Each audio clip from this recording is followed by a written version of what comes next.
ലോകം എങ്ങനെ മാറണമെന്ന് നിങ്ങൾ ആഗ്രഹിക്കുന്നുവോ ആ മാറ്റം ആദ്യം നിങ്ങളിലാണ് തുടങ്ങേണ്ടതെന്ന് മഹാത്മാഗാന്ധി പറഞ്ഞു. ചിലർ സ്വന്തം ജീവിതം കൊണ്ട്, മാതൃകാ ജീവിതം കൊണ്ട് മാറ്റത്തിന്റെ സന്ദേശം നൽകുന്നു. പൊതുരംഗത്തും മാതൃകയാണിവർ. ലോക്സഭാ തെരഞ്ഞെടുപ്പിന്റെ പ്രചരണച്ചൂടിൽ ഇത്തരം സ്ഥാനാർത്ഥികൾക്കൊപ്പം പറഞ്ഞതും പറയാത്തതും.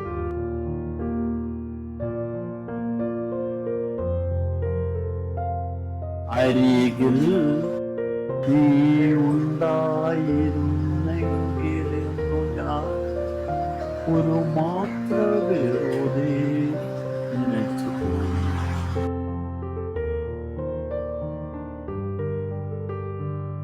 ലെനിസം പഠിച്ചിട്ടില്ല, കമ്മ്യൂണിസ്റ്റുമാരെ പക്ഷെ വായിച്ചിട്ടില്ല. എന്നെ 3 വയസ്സ് പ്രായമുള്ളപ്പം എൻ്റെ അമ്മ എന്നെ തോളിലേറ്റി കൊണ്ടുപോവുക 1952. അന്നാണ് AKG തലശ്ശേരി പാർലമെൻറ്റ് മത്സരിച്ചത്. AKG പാവങ്ങളുടെ പടത്തലവൻ, അദ്ദേഹമാണ് മത്സരിക്കുന്നത്. ഈ മത്സരിക്കുമ്പം അടുത്ത വീട്ടിലുള്ള സ്ത്രീകളെല്ലാവരും കൂടെ എൻ്റെ അമ്മയും പോവുക. അമ്മ ഒരു സാധാരണ അന്നത്തെ അമ്മേൻ്റെ വേഷം എന്ന് പറഞ്ഞാൽ ഒരു കൈലിയും ഒരു ബ്ലൗസും ഒരു തോർത്തുമാണ്. ഇതാ അമ്മേൻ്റെ വേഷം. അമ്മ എന്നെയും കൊണ്ട് പോവുക. എന്നെ കൊണ്ടുപോയിട്ട് AKGക്ക് ഒരു നൂലിൻ്റെ മാലയിട്ട് വിളിപ്പിച്ചു. AKGൻ്റെ കവിളത്ത് നുള്ളി പോയി. ഇത് അമ്മ പറയുന്നതാണ്. 3 വയസ്സുള്ള എനിക്ക് ഓർമ്മയില്ല, 3 വയസ്സിലായ സംഭവം. അപ്പം അമ്മ പറയുന്നത് നീ AKGക്ക് മാലയിട്ട് വരാം. ഈ മുടിയിൽ കത്രിക തൊട്ടിട്ട് എത്ര വർഷമായി?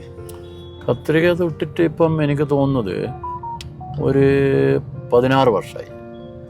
കാരണം ഞാൻ MB ആയിരിക്കുമ്പോൾ നമ്മുടെ ടെക്നോ പാർക്കിൽ വെച്ച് അംബികാപ്പിള്ള മുറിച്ചതായത്.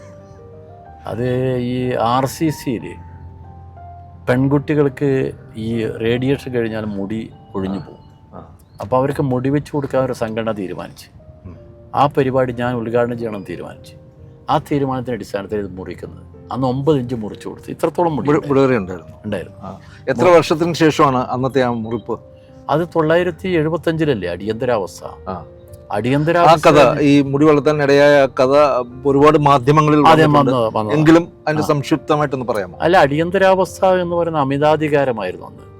അമിതാധികാരത്തിനെതിരായി നമ്മൾ മനസ്സുകൊണ്ട് പോരാടുന്ന ആളുകളാണ്.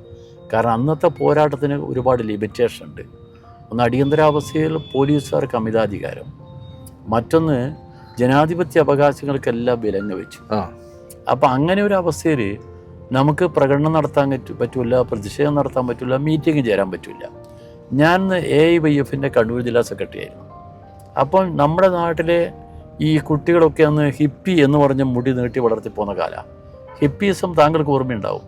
അന്ന് വിദേശങ്ങളിലൊക്കെ അത് വളരെ പ്രധാനമായിരുന്നു. അത് ഹിപ്പി എന്ന് പറയുന്ന ഒരു പ്രത്യേക വിഭാഗമാണ്. ഇവിടെ ഫാഷനായിരുന്നു ഹിപ്പി എന്ന് പറയുന്നത്.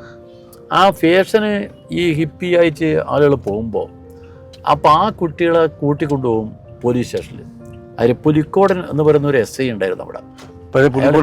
അതെ, അയാളാണെങ്കിൽ ഒരു കാണുമ്പം അജാനബാഹുവാണ്. അപ്പോൾ അദ്ദേഹം കൂട്ടിക്കൊണ്ടുപോയിട്ട് മുടി സെൻറ്ററിൽ നിന്ന് വിട്ടു, റോഡ് വിട്ടു സെൻറ്ററിൽ. പഴയകാലത്ത് കമ്മ്യൂണിസ്റ്റുകാർക്ക് മോസ്കോ റോഡ് വെട്ടിക്കൊടുത്ത മാതിരി തടയിൽ റോഡ് വെട്ടിയ പിന്നെ അവൻ മുടി മൊട്ടയടിക്കേ മാർഗുള്ളൂ. ഇത് അവർക്ക് നാട്ടിൽ മുഴുവൻ ഒരു വാർത്തയായി. പുലി ഇറങ്ങി. അപ്പോൾ ചെറുപ്പക്കാരന് റോഡിൽ വരാത്തൊരവസ്ഥ. ആ അവസ്ഥയിലാണ് പ്രതിഷേധിക്കണം തോന്നിയത്.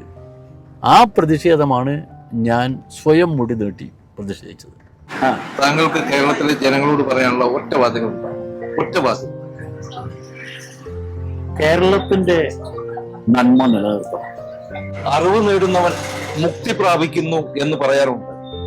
പന്ന്യൻ രവീന്ദ്രനുമായി സംസാരിച്ചു കഴിയുമ്പോൾ അത്തരം ഒരു ബോധ്യമാണ് ആരുടെയും മനസ്സിൽ പതിയുക.